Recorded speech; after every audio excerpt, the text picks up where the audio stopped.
the owner of a children's funfair will serve jail time for the death of a toddler who died while using one of his facilities. News.com has learned Curt Johnson, 52, will serve 6 months behind bars for the death of 3-year-old Ava-May Littleboy, who died when an inflatable trampoline exploded in July 2018 in Norfolk, England. As the court case reached its conclusion, Judge Christopher Williams delivered his sentence expressing empathy for the toddler and her family. He said, "There is no sentence I can pass that can make right this awful tragedy."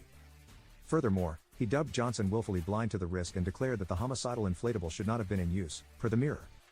He went on to say, "This is a case that's of such seriousness that I have to conclude a deterrent sentence is necessary. I reflect on the suffering and anguish the family has been through. Ultimately, a child unnecessarily lost their life because of failures on your part to ensure you had appropriate risk assessments in place."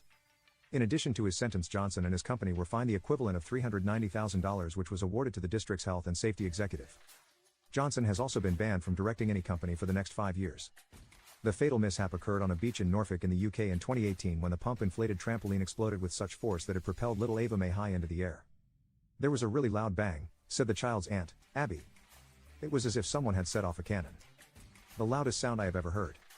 In a second I looked up and saw Ava in the air. She was flipping. I saw her face, her eyes were closed and she didn't scream. She would flip over in the air at least 5 times before she came back down to earth and suffered a fatal head injury upon impact. I think the impact had knocked her out," Abby elaborated. "She looked like she was asleep. Her head hit the sand first, it made a thud. How am I supposed to get that image out of my head?" A nurse who witnessed the tragedy and attempted CPR on the tot noted she, Ava-May, went up higher than my house, about 20 feet. Emergency services were dispatched to the scene but were unable to save the young girl's life. Ava-May's mother, Chloe Littleboy, recalled her despair saying, "When I saw her lying there not breathing I just fell to my knees," while her father, Nathan Rowe, speaks of abject heartache. "My heart is scattered all over that beach.